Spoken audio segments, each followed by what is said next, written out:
What have you learned by watching someone else struggle? And how did it change your path? Welcome to the in between years where life doesn't come with a manual, but we've got the mic. I'm your host, Holly Westervelt, and our guest today is Lawrence Vivenzio. He's the Director of Business Development with Assured Allies. He is a self-proclaimed long-term care lifer, and which that means he's always worked professionally in the long-term care industry. He's done a host of jobs, including field level sales. He's done worksite enrollments. He's educated consumers. He's educated agents. He's been an agent and so many other things. So as you can see, he's going to bring a wealth of knowledge and a whole bunch of stories to this conversation. And we are so excited to have him here today. We're going to start by talking about his grandmother, Hope, and his family's journey into caregiving while he was in college. So, Lawrence, I thank you so much for joining us today and for sharing Hope's story with us. And if you wouldn't mind, start out today by just telling us a little bit about Hope and how your family came to have to care for her. Yeah, no, absolutely. And thanks for the introduction, for having me. And I'm hopeful, no pun intended, that everyone gets to learn a little bit of something just from our journey. And that's the whole point of sharing our stories, right? Is, Yeah. what can we learn from each other and, allow the next generation of our families to have a little bit of an easier path or an easier journey. And that's why we're all in this business, is to help people plan for these events. But we didn't call her Hope. She was Grandma Noni to me. Yeah. But everyone who met her was just like, gosh, she is the sweetest lady ever. And she totally was. Yeah.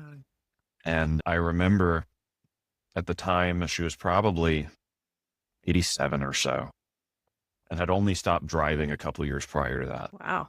Yeah, her genes were incredible. And we always joked, anything she would eat, she would put Tabasco sauce on it. And we would say, that's what's keeping her alive. It's keeping her going, keeping her spicy. It's good secret to life right there. Absolutely. Tabasco sauce on everything. That'll do it.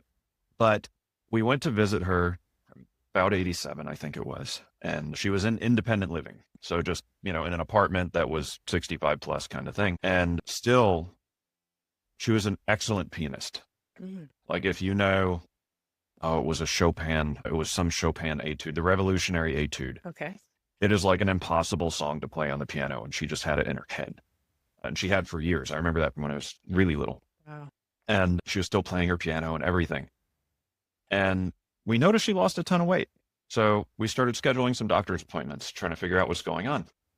And eventually her doctor said, well, other than being anemic right now,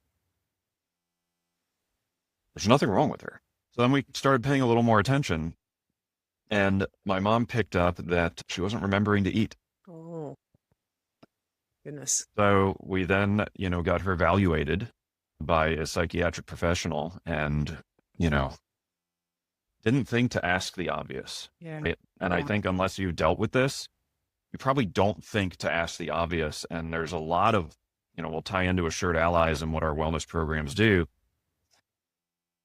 that prompt people to kind of pay more attention to the quote obvious, right? So we didn't think to ask, hey, what's your address? Right? Would you? What was your last address before that? Mm-hmm. So I remember being, I don't know, roughly 20 years old at the time and sitting through this appointment and going, oh, wow, she really can't remember this stuff. And that was her dementia diagnosis. Yeah. So, shortly thereafter, she moved in and she lived with my parents for roughly 5-6 years, I think, maybe longer. I was there for 3 of them or 2 of them before I had that next phase in life, a kid going through college. Yep. And it was an interesting journey. It had its fun moments. So she was about 5'2", cervical kyphosis, which is kind of the, the hunch in the neck, if you don't know what that is for folks out there. And no matter where we moved the liquor cabinet, she'd find it. Like, doesn't matter how high up it was. We eventually had to padlock the thing. Oh my goodness. So, it had its moments and, she'd find it. That's great. Or I never had a pet until I was 16, right? And my parents got this basset hound, right? And my mom would treat her like a person and like cook her food and things like that. So my grandma kind of caught on to that. But what she didn't realize is that you can't cook it in a rubber dog bowl. Oh. So, we'd come home and find dog bowls melted to the stove with, the rubber lining on the bottom that kept it from slipping. And then all the things that came along with it. You'd have to lock the door to the stairs to the basement. Mhm. So it had its comedic moments. The liquor cabinet was the keeper, but that also had its associated dangers. Of course. But yeah, it was quite the journey. And, I think the big takeaway is try and ask the obvious and be observant for the simple things Yeah. that we all don't think about every day or take for granted. For example, remembering to eat. Yeah. Ask them what they had for breakfast. Well, I can't remember. Sometimes means I truly had something and I can't remember, but other times it literally means I didn't remember to do it. And I would have never thought that until I went through it. Yeah. Yeah. And also, even if they did, like my mother-in-law is going through this journey now, and to ask her what she had for dinner, she might not even remember that she ate it, even though she did. Right. And certainly couldn't tell you what it was. So, it's a good thing. But those little questions and paying attention, I think that's a great piece of advice. And it's one of those things, families, as our loved ones age, we don't always have these kind of discussions. And we don't always talk. Number one, we don't always ask those questions of our loved one, but we don't always talk among ourselves either of, comparing notes or, just making sure that those kind of things are okay. So, given your depth of experience in this industry, I mean, what additional advice do you have for people to have those discussions maybe earlier sooner Goodness. rather I than mean, later? yeah, just the simple prompting of that opening question, what's your plan, goes so far. Mm-hmm. And to tie back to that time in my life, I never knew or heard once the term long-term care and, Yeah. what kid had, Yeah. right? Yeah. But, the way I put myself through college was I was working at and helping manage a really nice area restaurant. Mm-hmm. And one of the regulars happened to be, and for those of you who listen and know my story, who I'm talking, I'd say an industry legend, kind of like a founding father, if you will. Mm-hmm. And he ran a small agency in New Jersey that turned out to really not be small. My initial thought was it was. Mm-hmm. And the restaurant owner, when I was towards getting my degree, basically said, hey, you need to hire this kid or you're stupid. So he hired me. And that was my entry into the long-term care arena, was working for an MGA in northern New Jersey. And I remember thinking, this is like learning a new language, just with how products worked and all the different elements and pieces. And once it was there, right? Once you can fluently speak a language, you fluently speak it. Mm-hmm. But then I thought back on, I didn't know any of this existed. Like not just how to do business in the world of, independent distribution insurance, but what this stuff is that, health insurance and Medicare don't pay for it. Education, the simple prompting of what's your plan and understanding the next pieces and having the right specialist or professional there to provide that education, the earlier the better. Right. I think that's a very interesting point you make about the right person there to provide the education. Because I spent a long time in insurance, all of my career, but not all of it was in long-term care. And I would have been the right person to advise somebody on what to do or what actions to take. I mean, I knew it existed. I knew people should have it, but to really tie that together, you've really got to go to somebody that knows and understands what this is. So I think absolutely. And who can provide realistic advice. Mhm. Most folks in our industry ultimately are trying to help people with a plan. Mm-hmm. But that plan for someone who's 30 years old and single, perfectly healthy, has no kids, that plan might be to wait. Yeah. Could be. Everybody needs a long-term care plan. Some people are going to hate that I just said that. Everybody needs a long-term care plan. But for that 30-year-old who, really doesn't have income yet or assets yet, or even call it the 25-year-old, it's not really a suitable sale, right? Everyone needs a plan. That doesn't necessarily mean they need to be sold insurance immediately or sold a hybrid product immediately. Their plan might be to wait, but having that education plants the seed at that young age that the problem will be there in the future and helps them be cognizant of planning at an earlier age and not waiting until they're 75 and uninsurable for most options. And, there are solutions for that out there now. There's excellent hybrid products out there now, especially the hybrid annuity products, to speak with the Assured Allies relationship with Equitrust, where people who are 75 who have a myriad of health issues are very insurable, potentially at the best rate. But planting that seed early about what's your plan allows them to think about it. And that seed will germinate and break over time and then be a sapling or eventually grow into being a small plant. That prompting at a younger age, sure, not just, our parents or grandparents, because more and more, not just kids, but grandkids are watching this happen and know it's going to become an issue. Yeah. I say it all the time. Everybody has a cure story. We've done it personally. We've watched our parents do it. We've watched our grandparents go through it. Like, we all have a story and it impacts us. And if we don't have a plan, which most of us don't, like, we need one. And then we can talk, later on about how do you fund that plan and what does that look Absolutely. like? That's a whole different conversation. And you mentioned my agent training and education background. Yeah. That's one of the first steps in the process. When people say, hey, I have Mr. Client, sitting on the couch in front of me, what are the first steps of the conversation? Mm-hmm. And quite literally, step 2 in my book is get them to tell their story and then you tell yours. Yeah. And I always very emphatically say, if you don't have one, like, bless you, but get one. Like, I'm thrilled you didn't have to live through this in your family, but you can borrow one from a friend, a neighbor, a distant family member very quickly. Yes. Because almost everyone has one. And if you don't make that emotional connection with the client on the topic, they're not going to see the need for a plan. Yeah. So you need a story. Yeah, 100% agree. So let's talk about, and so many of us go through it without a plan. That's, what your family ended up, having to go through, and so many others do. And all we can do in our profession is try to do better. So talk to me about, the industry just a little bit. Like, there's a lot of changes. You mentioned, your partnership with Equitrust and what that is, but tell me, given your long tenure in this industry, what changes have you seen in the industry? Good changes, bad changes, and how do you think that's impacting people and their choices along this journey? Yeah. Goodness. From a product solution standpoint, I think the regulatory environment has made truly innovative and different products difficult to progress, right? So I've been in this world now for 16 years, and we've really seen a lot of the same things, right?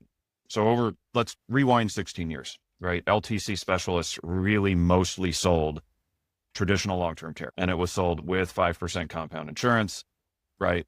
Back when I started, we were able to say there's never been a rate increase. Yep. That changed very shortly after I started in this world. Yep. So we've seen that evolve, and we've seen 5% turn into 3% or then 2% or 3% for 20 years and different pieces there. But we've also seen LTC specialists who primarily did hybrid product or long-term care traditional products evolve into these new hybrid products, and now they use them every day. Yeah. And now we have more innovation on the annuity hybrid space as well, which personally, from my very biased standpoint, with where I am right now, I see as being the way of the future for many long-term care plans and new designs, because you have the ability to innovate with process, with having the financial asset as the chassis, to say, to cite that product as an example, hey, when you first go on claim, what are you really using? Well, you're using your own annuity money. So why would there be an elimination period? There shouldn't be. It's your own money. We're not going to restrict you for 90 days to access your own cash. That's like saying you can't go to your bank account for 90 days when you go on claim. So you're seeing these elements of innovation come out, and you're seeing innovation in process with a very streamlined digital underwriting type of process. And we're seeing, even on the traditional side of the business, more streamlined AI, even evaluating, Milliman records and electronic medical data to come to a decision sooner. So I think we're seeing process innovations, we're seeing product innovations, and we'll see where 16 years from now the industry is. Yeah. But it's been an interesting journey. It definitely all makes it easier for the consumer to get through the process of purchasing, and also to have solutions. So, because not everybody that is listening out there is in this world, let's talk about an annuity-based product and what that means to a consumer. And so think about this, and I want to tee this up for the consumers out there. So many people have money that's sitting in a savings account or a money market or a CD or even a traditional annuity that they've purchased somewhere. We're not necessarily, that's sitting there for the tomorrow money or the money we want to pass on to our grandkids or whatever. How does that factor into to an annuity-based long-term care product? I mean, explain that a little bit for people. Yeah. Yeah. And what comes to mind when you prompt me there is I don't want to credit the wrong company, but roughly 20 years ago, one of the original hybrid, life carriers came out with this mantra or sales pitch or kind of paradigm of live, die, or quit. Yep. With these hybrid policies, you could have benefits if you live and need care. You have benefits if you die and you don't, or you have benefits if you want to take all your money and run, or a portion of your money and run, somewhere 80%, somewhere roughly the same amount you put in, etc. With the annuity chassis, you add a third or a fourth rather thought bubble to that 3-bubble tree that now becomes 4. And it's live, die, quit, or grow. Okay. Because the hybrid life policies, with the exception of a few, really weren't designed to be big cash accumulation vehicles and have major liquidity features. With the advent of an annuity chassis, and the most current versions being very competitive annuities, like even if it stood on its own, they're competitive products. Yep. If you live and need care, you have excellent leverage for long-term care. If you die and you don't, your annuity account value goes to your beneficiary. Gains are taxable. It's not life insurance, right? If you want to take your money and run, same story, gains are taxable. If it's for LTC, back to this thought bubble, tax-free LTC distributions up to the per diem maximum. But if you're 78 and something hits the fan and you have no other potential cash flow vehicle, take a withdrawal. It's your cash. It's your money. You'll proportionally reduce your LTC, but a lot of the ways I see very successful producers talking about this is saying, look, Mr. Client, do you have safe money somewhere? Well, yes, I do. Well, what shelf is it sitting on? Is it in a safe in the basement? Is it under the mattress? Is it behind the drywall? Or is it literally just sitting on a shelf in the closet? What if you just moved it to a new shelf? It's still your money. Yes, there's fees for the long-term care. That's how you get that leverage, but you're protected from downside market risk, right? So having that chassis, I think, is bringing serious innovation to our world, still providing excellent LTC coverage, providing a little bit more flexibility, all with, a very streamlined underwriting process that Assured Allies administers for a carrier partner. Yeah. And it's been, I think, something that's been very eye-opening to a lot of people in our world of long-term care planning. I think there's one other point you kind of very briefly smoothed over earlier that I want to talk about, because I see that as an innovation that's happening too. And that's some of the wellness benefits and some of the things that people can do, before they're needing this, or, in addition to just having that protection out there. Talk about what that innovation has been like and how that can help consumers. And that's been huge. And that's really something at Assured Allies we're founded on. Was the way I describe Assured Allies, and I might get in trouble for this, was a bunch of people very much smarter than me got together. And for the most part, in my brain, they were in 2 groups, physicians and data scientists. Mm-hmm. And they basically said, how can we help people age more successfully? And developed these wellness programs that we're now integrating into new business insurance product. At first, Assured Allies focused on in-force carrier blocks to say, hey, if we can take your people who are going to go on claim soon, put them through these programs, we think we can delay the need, right? And save you X amount of money. And now that it's integrated into new business insurance, we're seeing even more success with that, with, the current insureds. And we're seeing excellent net promoter scores from those who participate. We're seeing excellent uptake rates on onboarding. It's been a very successful program that we're going to continue to watch blossom. But it goes back to what we were saying with prompt the simple questions. Mm-hmm. Think of the obvious that is so obvious we don't even think to talk about. Are you remembering to eat? There was a meeting the other day with our wellness team, and they were giving this great example of potential trip hazards in the home, right? And for this one particular person, it was about decluttering the stairs. This person could still ambulate, right? Mm-hmm. They were not near needing care, but they tripped over something in the stairs once. Yeah. But they didn't think of the obvious, which was get everything off the stairs and assess that every day. Like, Yeah. especially towards the bottom, it was like, that's where the packages went, the this, the that, you throw your coat down, it falls off the banister, right? So eventually, the part of that wellness program that built them to, hey, when you think of the stairs, there's a light switch on the top, there's a light switch on the bottom. Every time you're about to flip that switch and go up or down the stairs, assess the area. Move the things away first and make sure the stairs are decluttered. And eventually, what's that going to do? Hopefully help them from falling down the stairs, breaking something, Yeah. create, an issue that will then be a sooner issue because of the deterioration of that or potential hip surgery or whatever, right? And eventually it will create the habit that there's nothing on the stairs. When we think wellness, we hear that term, everyone thinks they have to train to be a decathlete. Our programs are more focused on successful aging. And that is a very small example of one, Everyone thinks physical strength, but that doesn't necessarily have to be it. And that's relative. It's different for everybody. There was one great success story in an internal company meeting that was highlighted about a year ago. And step one for this one gal who had a little bit of social anxiety going on too. And it was interesting to watch her intake call and just her demeanor and her personality and her confidence level. And then her call from 6 months or a year later or whatever it was.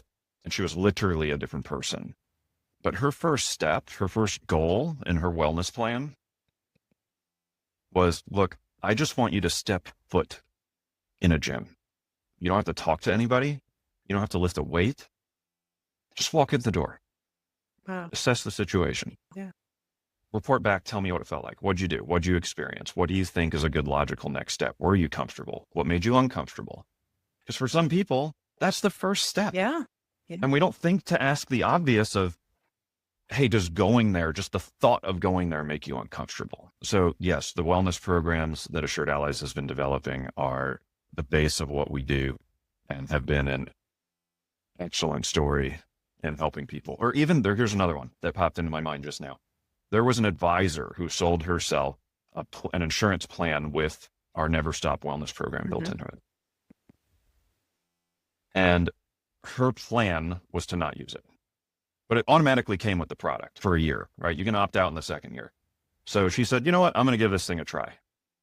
She told me she was surprised with how much she's enjoying the program and how frequently she wants to interact with her wellness coach. So even, the people who go into it, because I'll still have agents, who might ask about, a product for sale on the market and say, do they have to do this wellness thing? I was like, not necessarily, but not only with the way this is integrated in the product, are you earning more benefits?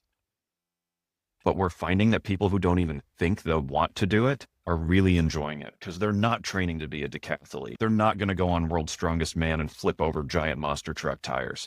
It's about things people want to do, that people can do, and that will help them along their aging journey. That's what it's all Meeting about. them where they are, which is huge in getting them there. I think that's just a wonderful innovation. And I don't think as an industry, we always share that enough, that there's just a whole additional benefit. Yes, you're getting the protection. Yes, you're funding your care plan, and all those things, but we're also helping you be more successful in how you age and have a richer, fuller, healthier, hopefully life. Yeah. And And another simple example of that, we now know there's studies, many of us have probably read it, that link hearing loss to earlier accelerated aging and earlier onset of dementia. Yep. And for any of you, obviously the first step, if somebody says, I want to hear better, that's part of this wellness plan. The first step is go get a screening. Yep.